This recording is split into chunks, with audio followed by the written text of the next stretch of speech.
माझं नाव नम्रता आहे. मला 2 लहान भाऊ होते. त्या दोघांपेक्षाही मी वयाने मोठी असल्याने त्या दोघांवरही मी जास्त रुबाब दाखवायचे. माझे दोन्ही भाऊ खूप लहान असतानाच माझ्या आईचा मृत्यू झाला होता आणि जेव्हापासून आई हे जग सोडून गेली होती तेव्हापासून मीच माझ्या दोन्ही भावंडांना आई होऊन सांभाळलं होतं. त्यामुळेच ते देखील माझा खूप आदर करायचे.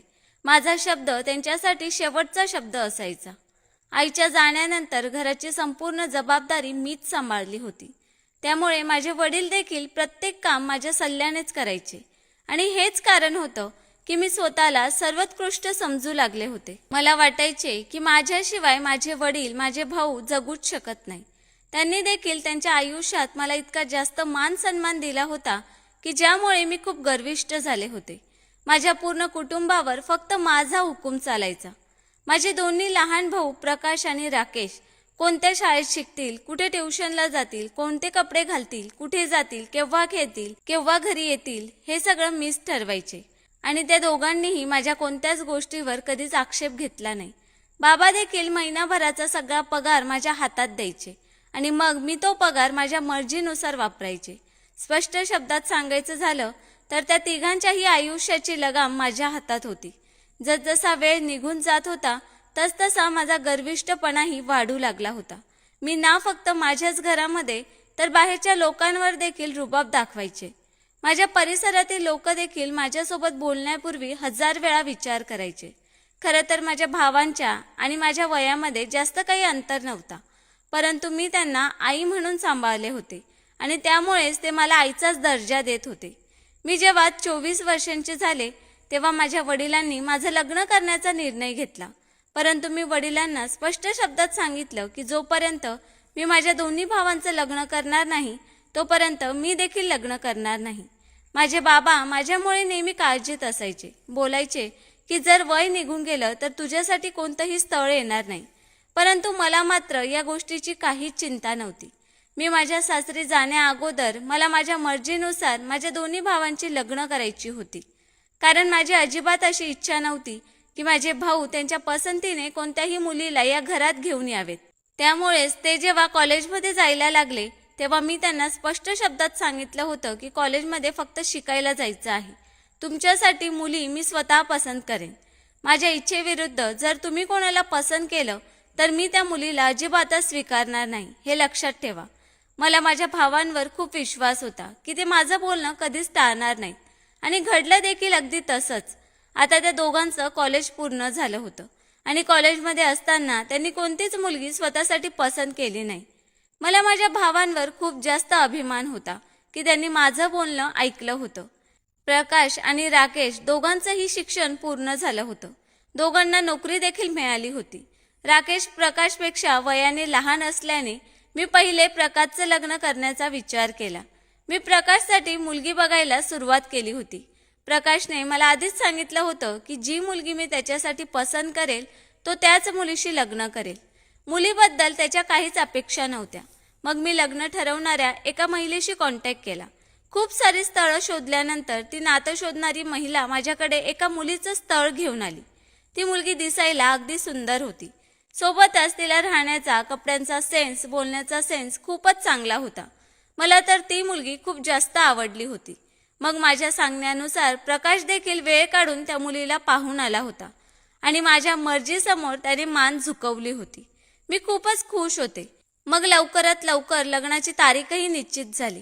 त्याच्या लग्नानंतर माझी अशी इच्छा होती की ज्या प्रकारे या घरात माझे दोन्ही भाऊ कोणतीही तक्रार न करता माझ्या प्रत्येक गोष्टीला मान्यता देतात त्याचप्रमाणे त्यांच्या बायकांनी देखील माझी प्रत्येक गोष्ट ऐकावी. कारण मला आता स्वतःचाच हुकूम चालवण्याची जणू काही सवयच झाली होती. त्यामुळेच तर मी त्या दोघांनाही सांगितलं होतं की त्यांच्यासाठी मुलगी मी माझ्या पसंतीने घेऊन येईन. कारण की जर ते त्यांच्या पसंतीने त्यांच्यासाठी बायका घेऊन आले असते तर माझ्या हातातून सगळं काही निघून गेलं असतं आणि असं व्हावं अशी माझी अजिबात इच्छा नव्हती. त्यामुळेच मी माझ्या पसंतीने प्रकाशचं लग्न एक अशा मुलीसोबत लावून दिलं जी दिसायला अगदी साधी सरळ वाटत होती. मी तिला माझ्या दबावाखाली सहज ठेवू शकत होते. परंतु लग्नाच्या काही दिवसानंतर मला जाणवलं होतं की प्रकाश आता माझ्यापेक्षा स्वतःच्या बायकोला जास्त महत्त्व देत होता. तो तिच्यासोबत अशा प्रकारे वागायचा जणू काही ती त्याच्याच पसंतीची बायको आहे. मी तर माझ्या पसंतीने मुलगी घेऊन आले होते, जेणेकरून प्रकाशने तिच्यात जास्त मागे पुढे करू नये. परंतु इथे तर सर्व काही उलटच घडत होतं. आता तर ते दोघेही कुठे बाहेर जाताना माझी परवानगी देखील घेत नव्हते आणि नाही मला कोणत्या गोष्टीसाठी विचारत होते. हे सर्व पाहून मला तर खूप राग यायचा. ज्या भावासाठी माझ्या तोंडातून निघालेला शब्द शेवटचा शब्द असायचा, आज तोच भाऊ मला आता काहीच महत्त्व देत नव्हता. हे माझ्यासाठी खूपच वेदनादायक होतं. मग काही दिवसांनी मला एक अशी गोष्ट कळली की ज्याने मला खूप मोठा धक्काच बसला. मी कधी विचार देखील करू शकत नव्हते की माझे भाऊ माझी इतकी मोठी फसवणूक करू शकतात. माझ्या दोन्ही भावांनी मिळून एक असा प्लॅन बनवला होता, एक असा खेळ खेळला होता की मी त्यांच्या मर्जीप्रमाणे चालत गेले. आजपर्यंत मला असं वाटायचं की मी माझ्या भावांच्या आयुष्याचा प्रत्येक निर्णय घेते, परंतु हा माझा खूप मोठा गैरसमज होता. कारण की प्रकाशच्या आयुष्याचा एवढा मोठा निर्णय मी नाही तर त्याने स्वतः घेतला होता. फक्त त्यांनी खेळ असा खेळला होता की मला वाटलं की त्यात मी जिंकले आहे. एके दिवशी मी काही कामासाठी प्रकाश आणि त्याची बायको माधुरी यांच्या खोलीत गेले. त्यावेळी ते दोघेही बाहेर गेले होते. तेव्हा कपाटातून मला माधुरीचे सगळे सर्टिफिकेट्स मिळाले आणि हे पाहून माझ्या पायाखालची जमीन सरकली की माधुरीने तिचं कॉलेजचं शिक्षण त्याच कॉलेजमधून केलं होतं ज्या कॉलेजमध्ये प्रकाशही शिकत होता. दोघेही एकाच डिपार्टमेंटमध्ये होते. याचा अर्थ ते दोघेही एकमेकांना आधीपासूनच ओळखत होते, परंतु माझ्यासमोर तर अगदीच अनोळखीप्रमाणे राहिले होते. जेव्हा मी राकेशला स्वतःची शपथ घातली तेव्हा राकेशने मला सांगितलं की माधुरी प्रकाशची क्लासमेट होती. ते दोघेही एकमेकांना पसंत करू लागले होते. परंतु प्रकाशला हे चांगल्या प्रकारे माहीत होतं की तू या नात्यासाठी कधीही होकार देणार नाहीस. त्यामुळेच प्रकाशने हे सर्व करण्याचा निर्णय घेतला. त्याने त्या स्थळ ठरवणाऱ्या महिलेलाही काही पैसे दिले, ज्या बदल्यात तिने तुला माधुरीचं स्थळ दाखवलं. प्रकाशच्या सांगण्यावरूनच त्या महिलेने माधुरी वहिनीची तुझ्यासमोर एवढी स्तुती केली होती की तू लगेचच त्या स्थळासाठी सहमती दर्शवली आणि मग अशा प्रकारे माधुरी आणि प्रकाशचं लग्न झालं. प्रकाश माधुरीला आधीपासूनच पसंत करत होता. ही गोष्ट कळताच माझं डोकं चक्रावू लागलं. रागाने माझं रक्त उकळत होतं. प्रकाशला जेव्हा समजलं की मला त्याचा हा सर्व खेळ समजला आहे तेव्हा त्याने माझ्याकडे खूप वेळा माफी मागितली की तो प्रेमापोटी मजबूर होता. त्याचे माधुरीवर खूप प्रेम होते आणि तो तिच्याशिवाय राहू शकत नव्हता आणि नाही तो मला नाराज करू इच्छित होता. त्यामुळेच त्याने हा सर्व खेळ खेळला होता. मला माधुरी आणि प्रकाशवर राग तर आला होता, परंतु आता तर त्यांचं लग्न झालं होतं. मी आता तर काहीच करू शकत नव्हते. त्यावेळी तर मी मोठेपणा दाखवून माधुरीला प्रकाश समोर हसून स्वीकारलं, परंतु माझ्या मनात माधुरीबद्दल फक्त आणि फक्त तिरस्कारच होता. कारण की मला वाटायचं की तिच्या येण्यामुळेच माझ्या भावांनी मिळून माझ्यासोबत विश्वासघात केला आहे. प्रकाश समोर तर मी माधुरीसोबत खूप चांगल्या प्रकारे वागत होती, परंतु प्रकाशच्या मागे मी तिला टोमणे मारण्याची कोणतीच संधी हातातून जाऊ देत नव्हते. हे सर्व करून दुसरं काही होत तर नव्हतं, परंतु माझ्या मनाला शांतता नक्कीच मिळत होती. त्याच दरम्यान माझ्या वडिलांनी निर्णय घेतला की ते आता माझं लग्न लावून देतील आणि राकेशचं लग्न माझ्या लग्नानंतर करण्यात येईल. मी खूप नकार देऊनही माझ्या वडिलांनी माझं लग्न त्यांच्या एका मित्राच्या मुलासोबत अजय सोबत ठरवलं. अजय एक बिझनेसमॅन होता, दिसायला देखील स्मार्ट होता, त्यामुळेच नकार देण्याचं तर काही कारणच नव्हतं. माझा आणि त्याचा साखरपुडा झाला, पण मी खूप जास्त हट्ट केल्यानंतर आमचं लग्न 6 महिन्यानंतर करण्याचं नक्की झालं. मी 6 महिन्यांचा वेळ यासाठी मागितला होता की त्या वेळेमध्ये मला राकेशचं लग्न माझ्या पसंतीच्या मुलीशी करायचं होतं आणि त्या 6 महिन्यात मला माधुरीचं जगणं अगदी नकोसं करायचं होतं, जेणेकरून तिला समजावं की तिने कोणासोबत हा फसवणुकीचा खेळ खेळला होता. परंतु अचानक काही असं झालं की ज्याने माझ्या सगळ्या प्लॅनवर पाणी फेरलं. ना फक्त पाणी फेरलं तर माझ्याकडून माझी विचार करण्याची शक्ती देखील हिरावून घेतली. त्या दिवशी नेहमीप्रमाणे मी घरीच होते. माधुरी किचनमध्ये जेवण बनवत होती आणि मी तिच्या कामात त्रुटी काढून तिला 100 शब्द सुनावत होते, जी ती अगदी शांतपणे ऐकत होती. प्रकाश आणि राकेश दोघेही ऑफिसला गेले होते आणि बाबाही त्यांच्या कामासाठी बाहेर गेले होते. संध्याकाळी मी बेचैनीने प्रकाश आणि राकेशची वाट पाहत होते, कारण की जेव्हापर्यंत ते लोक घरी येत नव्हते माझ्या मनाला शांतता मिळत नव्हती. आता थोडाच वेळ निघून गेला होता की माझ्या फोनची रिंग वाजू लागली. मला राकेशने फोन केला होता. जेव्हा मी तो फोन रिसीव्ह केला तेव्हा त्याने जे सांगितलं की ज्यामुळे माझ्या डोक्यावर मोठं आभाळच कोसळलं. राकेशने सांगितलं की प्रकाश ऑफिसवरून घरी परत येत असताना त्याच्या बाईकचा मोठा अपघात झाला आणि त्या अपघातात प्रकाशचा जागीच मृत्यू झाला. हे ऐकून माझ्या हातातून फोन खाली पडला होता आणि माझं डोकं अगदी सुन्न पडलं होतं. थोड्या वेळातच आमचं घर शोकात बुडालं. प्रकाशचा मृतदेह आणून जेव्हा हॉलमध्ये ठेवला गेला तेव्हा सगळीकडे किंकाळ्या, रडणं, ओरडणं त्यांचे आवाज घुमत होते. मी शांतपणे सगळ्यांना पाहत होते. माधुरी अगदी किंचाळत ओरडत ओरडत प्रकाशला हाक मारत होती. बाबा आणि राकेश हुंदके देत रडत होते. आम्ही कधी विचार देखील केला नव्हता की आमच्यावर अशी वेळ देखील येईल. मी ज्या भावाला माझ्या स्वतःच्या मुलाप्रमाणे सांभाळलं होतं, आज तो मेलेल्या अवस्थेत माझ्या समोर होता. माझ्यासाठी यापेक्षा मोठं दुःख काय असू शकत होतं. प्रकाशच्या मृत्यूनंतर कितीतरी दिवस मी धक्क्यातच होते आणि जेव्हा मी त्या धक्क्यातून सावरले तेव्हा मी इतकी किंचाळत रडत होते की मी पूर्ण घर डोक्यावर घेतलं होतं. मला खूप मुश्किलीने राकेशने बेशुद्धीचं इंजेक्शन मारून सांभाळलं होतं. जेव्हा मी पूर्णपणे शुद्धीत आले तेव्हा पाहिलं तर माधुरीचे आई वडील तिला घ्यायला आले होते. तिच्या आई वडिलांचं म्हणणं होतं की प्रकाशचा तर मृत्यू झाला आहे आणि त्यामुळेच आता कोणतंच कारण राहिलं नाही की जेणेकरून माधुरी इथे राहील. परंतु मी माधुरीला इतक्या सहजासहजी इथून जाऊ देऊ शकत नव्हते. तिच्यामुळेच माझा भाऊ माझ्याशी खोटं बोलला होता. जिच्यासाठी माझा भाऊ माझ्यासोबत एवढा मोठा खेळ खेळला, तिला मी दुसऱ्यासोबत लग्न करून खुश कशी राहू देऊ शकत होते. मला तिला पूर्ण आयुष्य इथेच ठेवायचं होतं, जेणेकरून ती इथेच सडत राहावी आणि नेहमीच प्रकाशच्या आठवणीत झुरत राहावी. मी नेहमीप्रमाणे माझा निर्णय ऐकवला की माधुरी कुठेही जाणार नाही. ती माझ्या भावाची बायको आहे आणि अजूनही माझ्या भावाचीच बायको म्हणून या घरात राहील. फक्त फरक एवढाच राहील की आधी ती प्रकाशची बायको म्हणून या घरात राहत होती, आता तिला राकेशची बायको म्हणून या घरात राहावं लागेल. माझ्या बाबांना आणि माधुरीच्या आई वडिलांना माझ्या या निर्णयावर काहीच आक्षेप नव्हता, परंतु राकेश आणि माधुरी या दोघांनाही माझा हा निर्णय अजिबातच मान्य नव्हता. परंतु माझ्या समजावण्यावरून राकेश या लग्नासाठी तयार झाला आणि माधुरीच्या आई वडिलांनी तिला समजावले तेव्हा ती पण या लग्नासाठी तयार झाली. मग अशा प्रकारे माधुरीचं लग्न राकेश सोबत झालं. माधुरीचं लग्न राकेश सोबत करण्यामागे माझा एकच हेतू होता की ती जर राकेशची बायको बनून या घरात राहील तर तिच्या मनात नेहमी प्रकाशच्या आठवणी ताज्या राहतील आणि म्हणून ती या घरात खुश राहू शकणार नाही आणि तिला असं तडफडताना पाहून माझ्या मनाला देखील शांती मिळेल. मग काही महिन्यानंतर माझं देखील लग्न झालं. तेव्हा मी माझ्या सासरी आले. माझा नवरा खूप चांगला आणि समजूतदार असा माणूस होता. मी नेहमीच त्याच्यासोबत उद्धटपणाने वागायचे, परंतु तो उद्धटपणा अगदी आरामात सहन करायचा. अजयच्या आईचा तर खूप वर्षांपूर्वीच मृत्यू झाला होता. फक्त एक वडील होते जे खूपच स्वतंत्र विचारांचे होते. त्यांनी आमच्या लग्नानंतर आम्हाला एक वेगळं घर घेऊन दिलं आणि तिथेच आम्हाला राहायला सांगितलं. स्वतः ते वेगळ्या घरात एकटे राहायचे. मी देवाचे आभार मानले की मला छोटी आणि चांगली फॅमिली मिळाली आहे. लग्नाच्या नंतर मी कितीतरी महिने माझ्या वडिलांच्या घरी जाऊ शकले नाही, कारण की लग्नानंतर आम्ही परदेशात फिरायला गेलो होतो. जेव्हा मी परत आले तेव्हा वेळ काढून मी वडिलांच्या घरी जाण्याचा निर्णय घेतला, कारण की मला माधुरीला रडताना पाहायचं होतं. तिला रडताना पाहून मला खूप आनंद वाटायचा.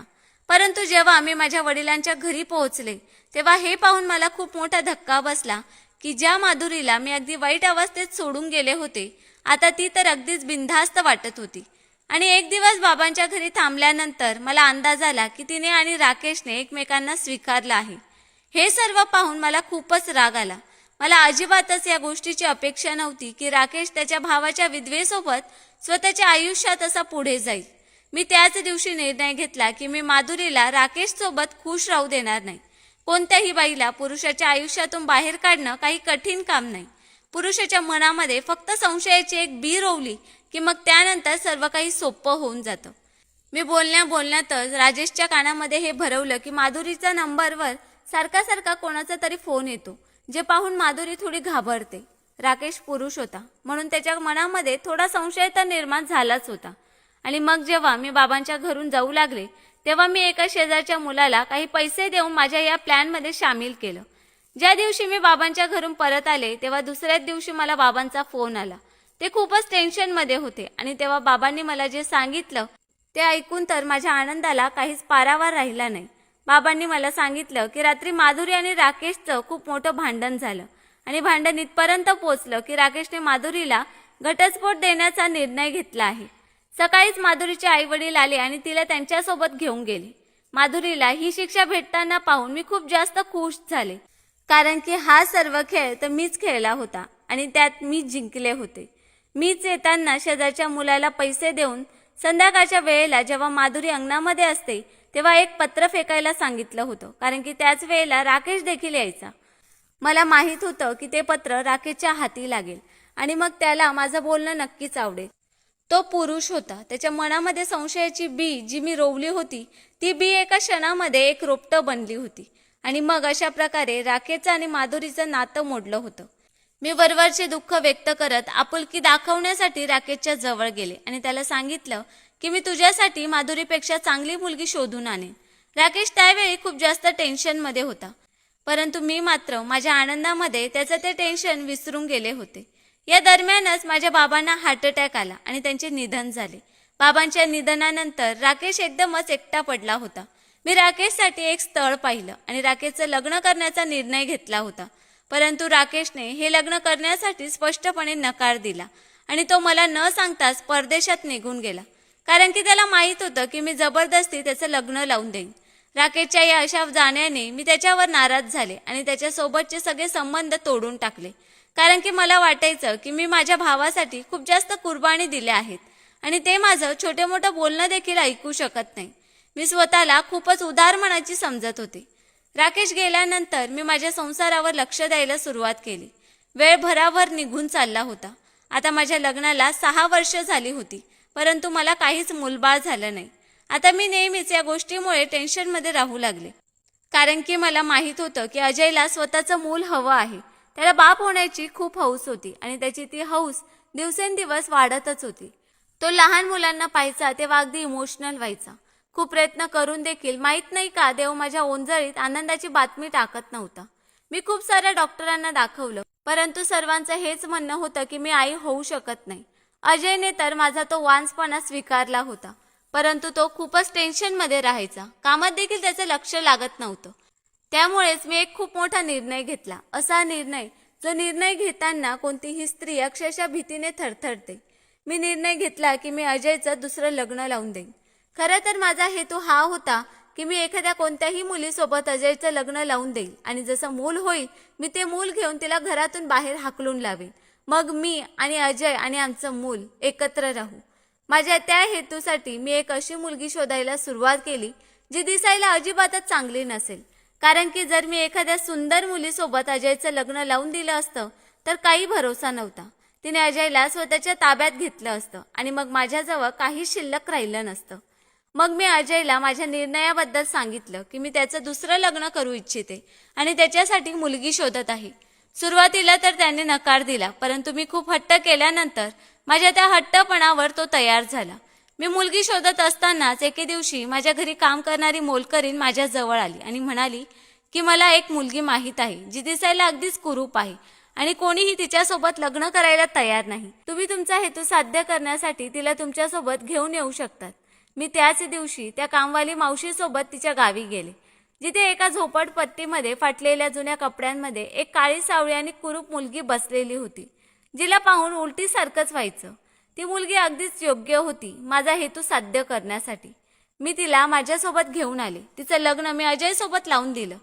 अजयही हैराणीने मला पाहत होता की मी कसला आजोबा त्याच्यासाठी उचलून घेऊन आले आहे. परंतु जर मी इतकी कुरूप मुलगी घेऊन आले नसते तर माझा पत्ता कट झाला असता. परंतु लग्नाच्या काही दिवसानंतरच मला असं जाणवू लागलं की जणू काही माझ्या प्लॅनवर पाणी फेरलं गेलं आहे, कारण की ती काळी सावळी कुरूप मुलगी जिला पाहून उलटीसारखं व्हायचं.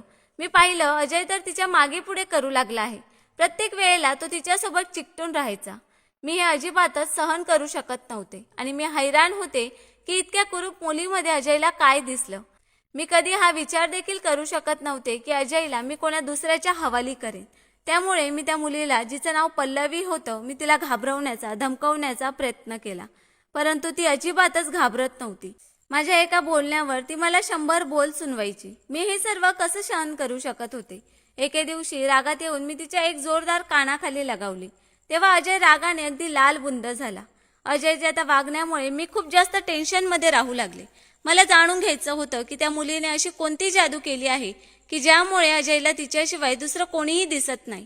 हे सर्व जाणून घेण्यासाठी एका रात्री मी अजय आणि ती मुलगी पल्लवी त्या दोघांच्या खोलीमध्ये लपून राहिले, जेणेकरून मला खरं काय आहे हे समजू शकेल. अजय आणि पल्लवी दोघेही डिनरसाठी बाहेर गेले होते. जेव्हा ते दोघे परत आले तेव्हा अजय अगदी शांतपणे बोलू लागला, जा तू देखील तोंड धुवून ये, तू देखील या रंगामुळे अक्षरशः वैतागले असशील. मला त्याचं ते बोलणं समजलं नाही, परंतु दुसऱ्या क्षणी माझ्या पायाखालची जमीनच सरकली आणि माझा जणू श्वासच थांबला.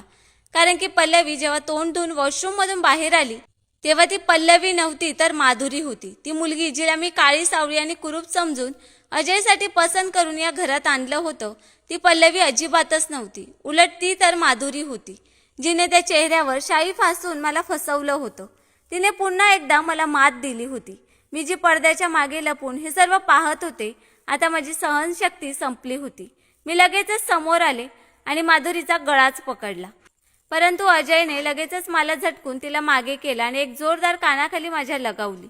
मी अगदी हक्काबक्का होऊन अजयला पाहत होते, जो त्या माधुरीची साथ देत होता. उलट त्याला तर व्यवस्थित माहीत होतं की भूतकाळामध्ये माझं आणि माधुरीचं काय नातं होतं.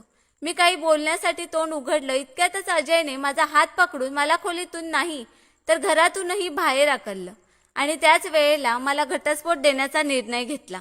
मला खूप मोठा धक्का बसला. मी पाहिलं की माधुरी हाताची घडी घालून हसत माझ्या बर्बादीचा तमाशा पाहत होती. मला घटस्फोट देताना अजयने सांगितलं की जेव्हा तू माझ्यासाठी कुरूप मुलगी शोधत होतीस तेव्हाच माधुरी माझ्या जवळ आली आणि तिने अजयला माझा खरा आणि घाणेरडा चेहरा दाखवला होता की कशा प्रकारे मला शांतता मिळावी यासाठी मी माधुरीचं आयुष्य उद्ध्वस्त केलं होतं. पहिले तर अजयला माधुरीच्या बोलण्यावर विश्वास बसला नाही, परंतु जेव्हा माधुरीने पुराव्यासकट सगळं काही सांगितलं तेव्हा मात्र अजयला माझा खूप तिरस्कार वाटू लागला. तो मला त्याच वेळेला सोडून देऊ इच्छित होता, परंतु माधुरीच्या सांगण्यावरूनच त्यांनी हा सर्व प्लॅन केला. आमची ती कामवाली देखील अजयच्या या प्लॅनमध्ये सामील होती. माधुरीचा प्लॅन सक्सेसफुल झाला होता आणि मी मात्र बर्बाद होऊन रस्त्यावर आले होते. आता माझ्याजवळ माझं म्हणायला काही शिल्लक राहिलं नव्हतं. माधुरी आता अजयच्या मुलाची आई होणार होती आणि आता दोघेही एकमेकांसोबत सुखी आयुष्य घालवत होते आणि एकीकडे मी होते, जिने स्वतःच्या बदल्याच्या भावनेमध्ये सर्व काही गमावलं होतं. हळूहळू माझं मानसिक संतुलनही बिघडू लागलं आणि मी लोकांच्या दारोदार भीक मागत फिरत होते. माझ्यासारख्या माणसाची हीच अवस्था होते. मित्रांनो, जर आपली माणसं आपल्याला आदर मानसन्मान देत असतील तर त्याचा अर्थ असा नाही की त्यांनी त्यांचं आयुष्य आपल्या मर्जीनेच घालवायला हवं. कोणत्याही गोष्टीचं अतिक्रमण झालं तर त्याचा शेवट असाच होतो जसा माझा झाला आहे. तर मित्रांनो, स्टोरी कशी वाटली ते कमेंट करून नक्कीच सांगा आणि स्टोरी आवडली असेल तर व्हिडिओला लाईक, सबस्क्राईब आणि शेअर करायला विसरू नका. धन्यवाद.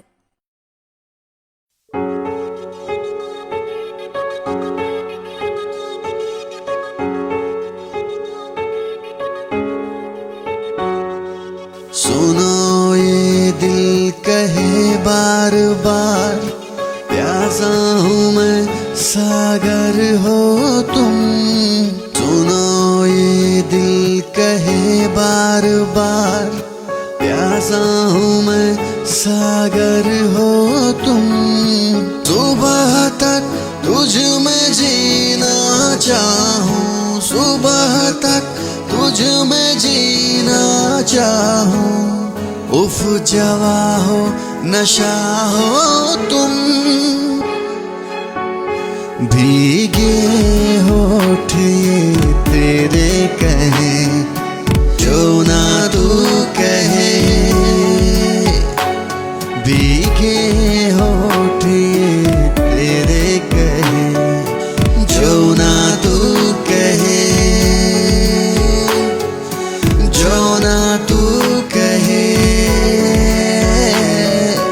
जो ना तू कहे.